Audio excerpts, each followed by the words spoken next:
Okay, and the last game from the weekend, that was Monday Night Football. Spurs going to Old Trafford and winning by 3-0. I don't think there's still any excuses for Mourinho. I think that for me the hilarious part of it is that there were people who were actually shocked. If you go back and listen to our previous podcast, I guess especially when they played Newcastle and when they played Fulham and Brighton. No, you mean Spurs? Spurs. We did say that even if they're trying to find their groove, they have different parts of the game where they play some of the most spellbinding football you'll ever see. And if you're not careful as an opposition team, you can concede.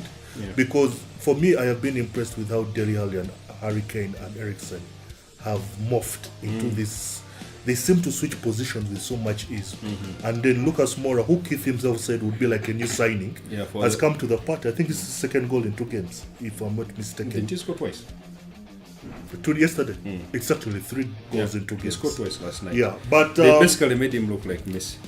But of course, people want to discuss how good Spurs, which they were. Yeah, they want to talk about what was wrong with Mourinho. This is something we saw coming for United. I don't know whether it's a player revolt. But should Spurs be this good after spending all that time in the World Cup?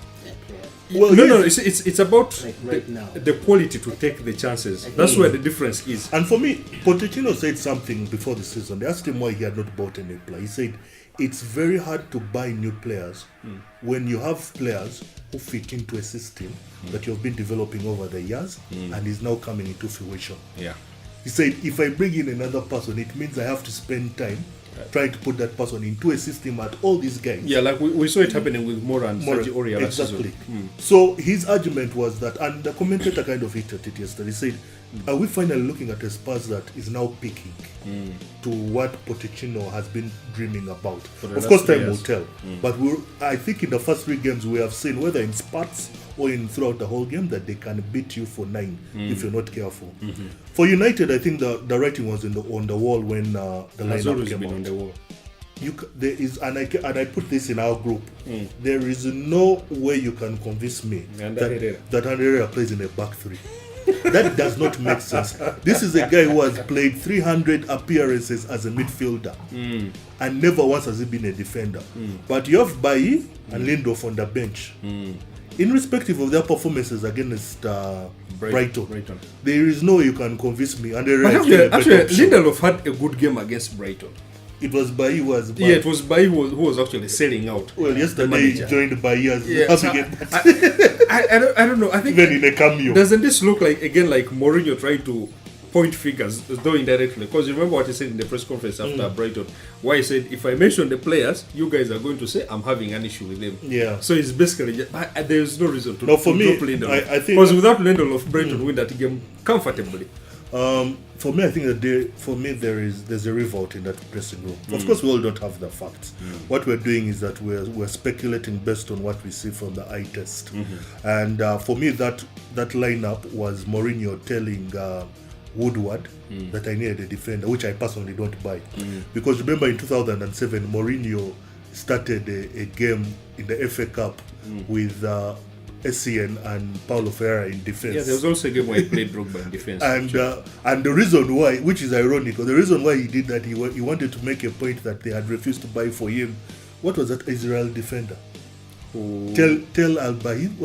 Benaim, that one. He wanted him. He said, because you've not bought him and putting these 2 guys there. Though they drew in that game. Yeah, so he has these tendencies of making... tactics to make a point. Yeah, but you see, which is stupid. Right now, it doesn't help his cause. Because I've seen defenses of him and everything, but £400 million in 2 seasons. Okay, we're in the 3rd season where you have already spent £57 million of that £401 million. And the argument is you are not being backed by the board. There is no way you take that to the bank and get a loan.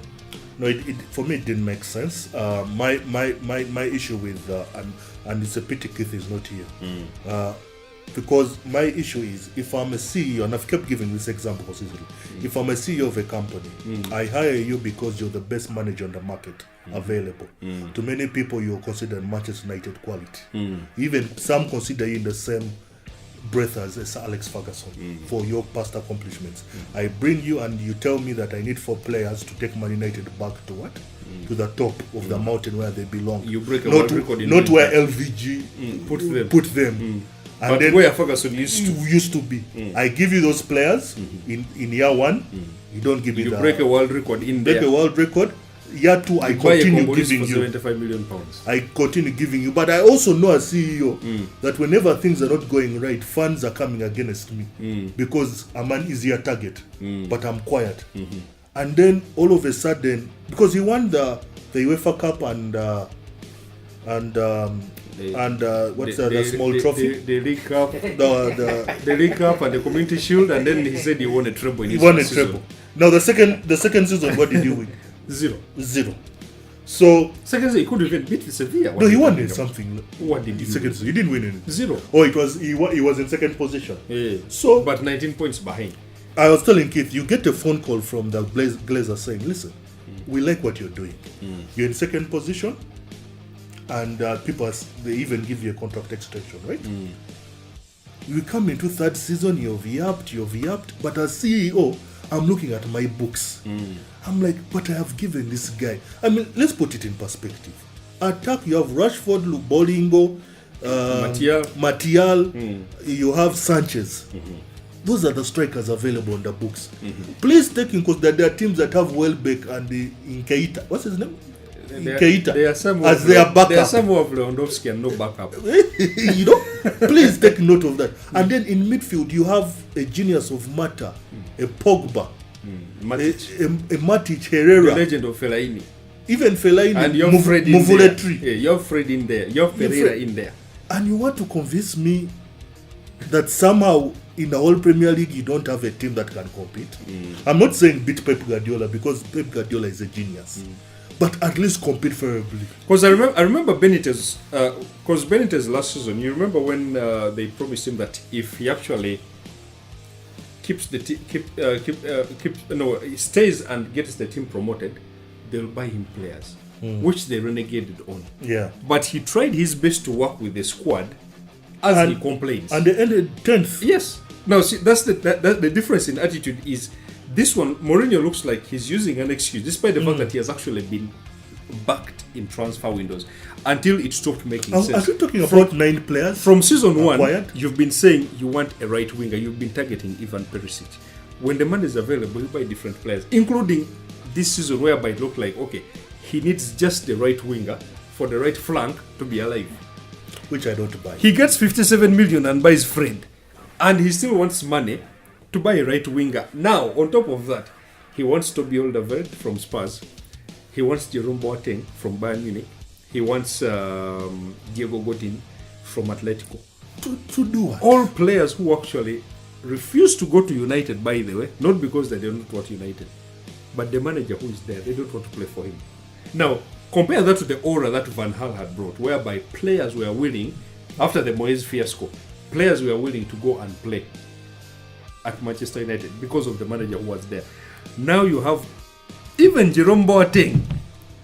And I say even Jerome Boateng because right now he's miles away from the Boateng of 2015. Refusing to come to play for United because of Mourinho. And the argument is he wants to play for a team that has a chance of winning the Champions League. Yet you have a 2-time Champions League winner who has won it on a shoestring budget with squads you don't want to say are some of the greatest who have ever won the Champions League. And Boateng is saying, I don't want to come win the Champions League with you. Yet you have Pogba, you have Matic, you have Fred, you have Lukaku, you have Anthony Martial, you have all those players. Anyway, for me at the end of the day, I think the talking points, there is a mini revolt in that dressing room. Not a big one. Not a big one. I think it's still Yet when Rooney went, we thought those things would happen. There is clearly players who are not happy with Mourinho and want him out. 2, Mourinho wants himself out of that place. He wants 12 million. Because this is something he has done before at Chelsea and he has done at Madrid. So we're not talking based on a hunch. It's clearly in his DNA. Yeah, it's clearly in his DNA. He loves to... Things don't work, go for your paycheck. And then blame somebody else for it. And then 3, I do not think Woodward wants to pay him that $12 million. Yeah, so they want him so to please resign. Yeah, self-destruct, resign, and we move on. Because at the end of the day, one of my biggest arguments is Man United is used to some amazing counter-attack football. For the longest period you've watched them, those guys knew how to attack. Now they are playing like they are Bolton.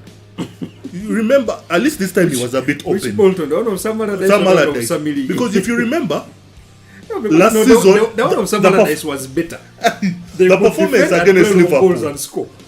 I kept telling Keith, remember when Mourinho had been said, I said, one of the biggest challenges that Mourinho is going to face is that Man United fans are going to stop being sympathetic to the negative type of football that he plays in the name of getting results. Because for the longest period as their fans, they have won titles while playing attractive football. Yeah, but which is not the case. Because I don't know what makes sense when you try to win playing negative football and those wins don't come, and then people are like, why was Van Gaal sacked?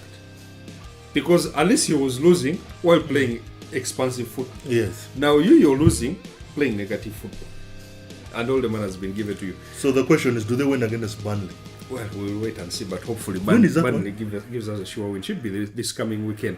But that's all time we had for. Don't forget to subscribe to our YouTube channel and also post your comments and give us your feedback. Or you can also find us on the other social media platforms. Touchdown Online, that's Twitter and Facebook.